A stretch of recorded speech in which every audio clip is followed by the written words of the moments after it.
जय श्री राम मित्रों, जय श्री राम, जय श्री राम। और एक आचार्य चाणक्य ने बोली है किस घर को मंदिर की संज्ञा दी जाए, तो उन्होंने बताया है इस श्लोक के जरिए। और इससे पहले श्लोक शुरू करें, एक बात हम भी बता दें कि आजकल घर जो है वो घर रह नहीं गए हैं, आजकल सिर्फ मकान रह गए हैं, वो में आदमी रह रहे हैं उसमें। ना भाई की भाई से बन रही, ना माता की पिता से बन रही। कुछ तो अपने कि हमारा इंडिया में घर है, हमारे मम्मी पापा रहते हैं। अरे घर नहीं है, मकान है, उसमें तुम्हारे मम्मी पापा रहते हैं, तुम तो विदेश में रह रहे हो। तो ऐसा घर नहीं होता है। अब घर में जब हर कब मंदिर बनता है, ये आचार्य चाणक्य ने के श्लोक से बताई है, तो हम आपको बता दे रहे हैं।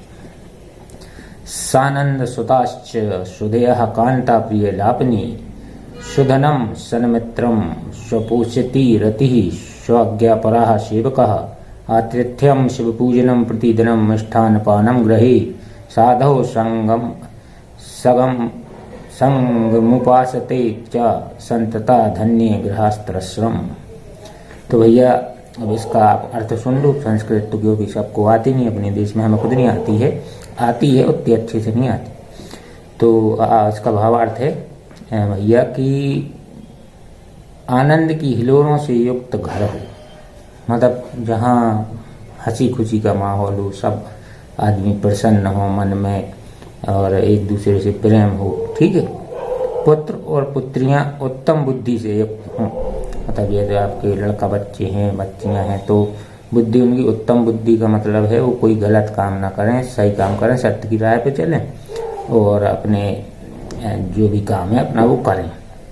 पत्नी मधुर भाषणी हो, पत्नी हो मीठा बोलने वाली हो, मीठा मतलब शक्कर खा के नहीं बोलने लगी, मीठा मतलब अच्छा बोलती हो, सबकी केयर करे, बच्चों की, सास ससुर की, पति की, सबकी केयर करे और मीठा बोले एकदम। नहीं तो कुछ औरतें होती हैं कि इतना चिल्ला के बोलती हैं कि मोहल्ले वाले सुन के पूछते हैं बाहर कि भैया क्या हो गया, आज लड़ाई हो गई घर में? नहीं सर, ऐसी होती हैं कुछ।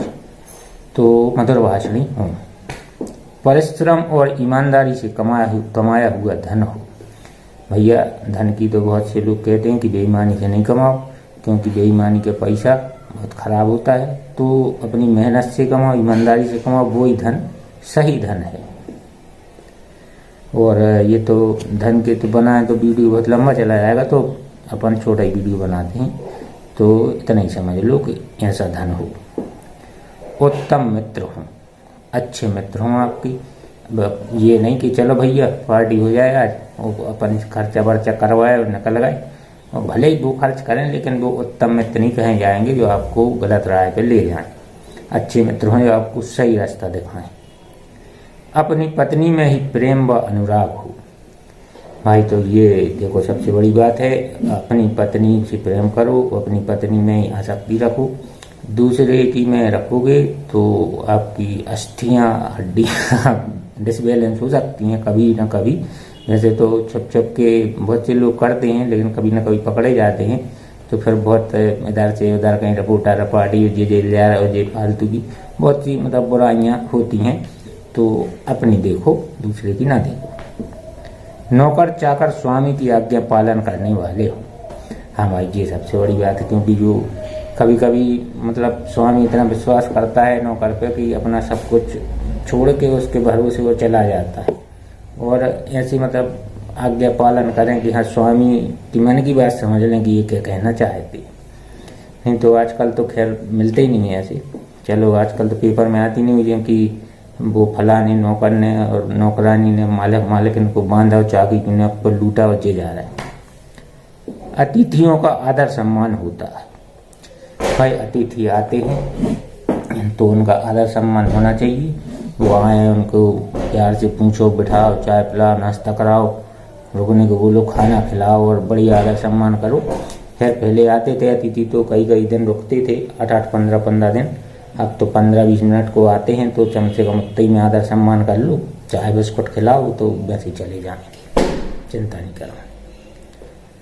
कल्याणकारक परमेश्वर की उपासना होती हो। जो ये कल्याणकारक परमेश्वर हैं, सभी कल्याणकारक हैं, जिस भी आप भगवान की पूजा करते हैं उसकी करें। घर में प्रतिदिन मीठे स्वादिष्ट भोजन और मधुर पेयों की व्यवस्था हो। प्रतिदिन, हाँ ये सही बात है, देखो खाना अच्छा खाना चाहिए, बढ़िया स्वादिष्ट खाना खाओ, मीठा व्यंजन, मीठा मतलब स्वादिष्ट, नमकीन भी खाओ ऐसा नहीं है। और मधुर पेय जैसे शरबत है, रूह अफ़ज़ा है, और भी तरह तरह के शरबत हैं, ये सब पीना चाहिए और अच्छा खाना चाहिए, क्योंकि अच्छा करोगे भोजन तो अच्छा रहेगा मन। ठीक। और सदा सज्जनों श्रेष्ठ पुरुषों के संग की उपासना हो, कि हमें भाई अच्छे लोग मिलें, हमारे घर आए अच्छे लोग, हमारे साथ बैठें, गप्पे मारें, हमें कुछ सीख दें, तो ऐसा रहना चाहिए। तो ऐसा गृहस्थाश्रम धन्य और प्रशंसनीय है।